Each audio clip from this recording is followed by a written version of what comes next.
कैसे प्रभु श्री राम ने मरने के बाद भी सुमंत को जीवित कर दिया। एक बार श्री राम अपनी सभा में बैठे हुए थे कि एक सेवक ने आकर कहा, हे महाराज, आपका मंत्री सुमंत स्वर्गगामी हो गया है। उसकी पत्नी सती होने हेतु आपकी आज्ञा मांग रही है। ये समाचार सुनकर श्री राम एक रथ पर आरूढ़ होकर सुमंत के घर पहुंचे। वहां पहुंचकर उन्होंने सुमंत की जन्म कुंडली मंगाई और उसे पंडितों को दिखलाया। उससे ये ज्ञात हुआ कि 9,999 वर्ष सुमंत की कुल आयु थी, जिसमें से सब तो व्यतीत हो गई, अब केवल 9 दिन शेष रह गए थे। तब श्री राम ने गुरु वशिष्ठ को बुलाकर उनसे कहा कि हे गुरुदेव, त्रेता युग में 10,000 वर्ष मनुष्य की आयु मानी गई है।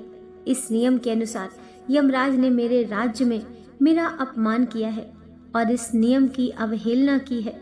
ज्ञात होता है कि वह मेरे द्वारा दंडित होगा, क्योंकि मेरे इस मंत्री की आयु में अभी 9 दिन शेष हैं। फिर यमराज ने क्यों इन्हें पहले ही यमलोक बुला लिया।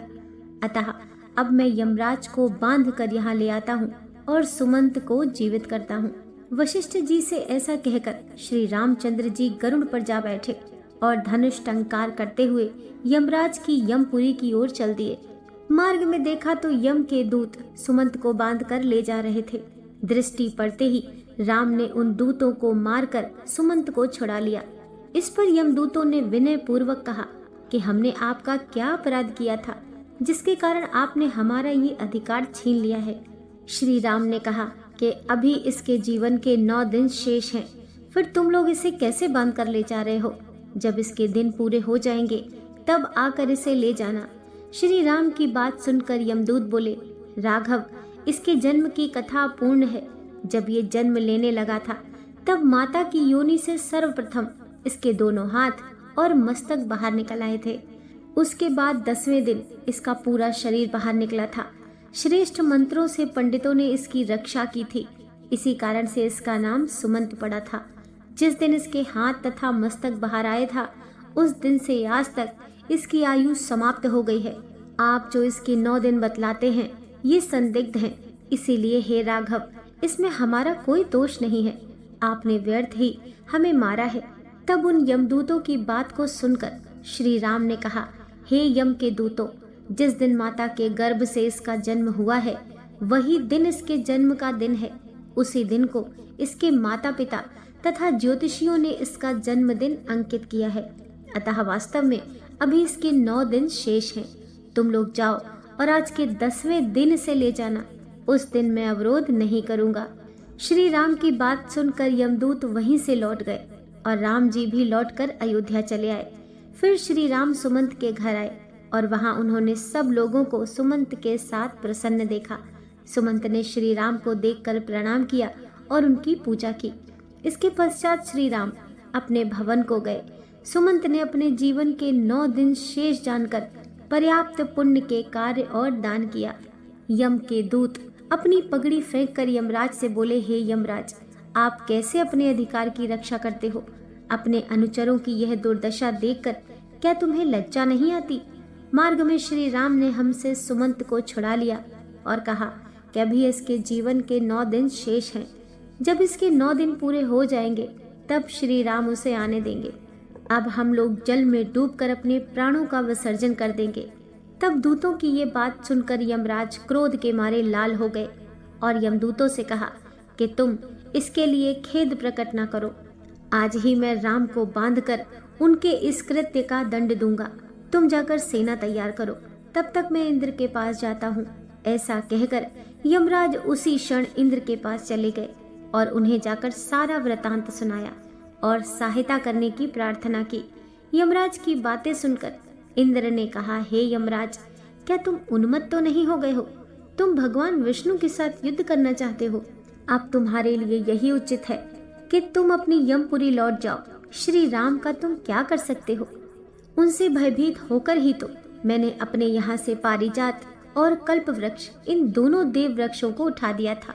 इंद्र का ऐसा वचन सुनकर यमराज अग्नि लोक को चले गए और जब सहायता मांगी तब अग्नि देव ने भी वैसा ही उत्तर दिया। तब उन्होंने वरुण देव, कुबेर देव तथा नवग्रहों से सहायता मांगी, परंतु यमराज को सब ने इंद्र के समान कोरा उत्तर दे दिया। फिर यमराज लौटकर ब्रह्मा जी के पास गए और पातालवासी और सप्तद्वीप के राजाओं से भी सहायता मांगी, परंतु श्री राम के विपक्ष में यमराज की किसी ने सहायता नहीं की। तब क्रुद्ध यमराज अपनी ही सेना लेकर श्री राम के साथ युद्ध करने के लिए अयोध्या नगरी को चले गए।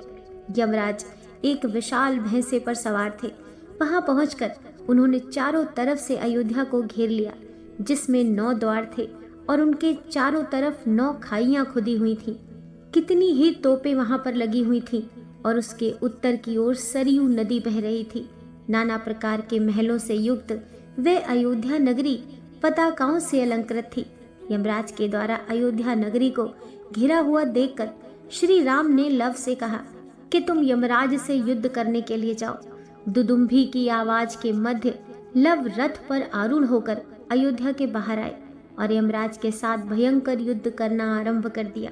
लव के बाणों से घायल यमराज के करोड़ों अनुयायी धराशायी हो गए।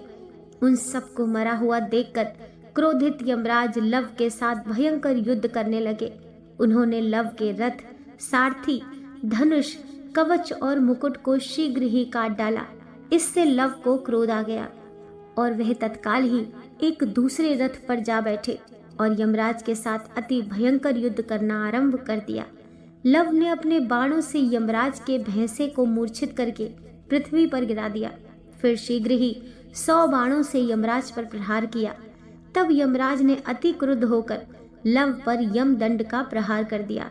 यमदंड को देखकर लव ने ब्रह्मास्त्र चला दिया, जिसे देखकर यमदंड वापस लौट गया।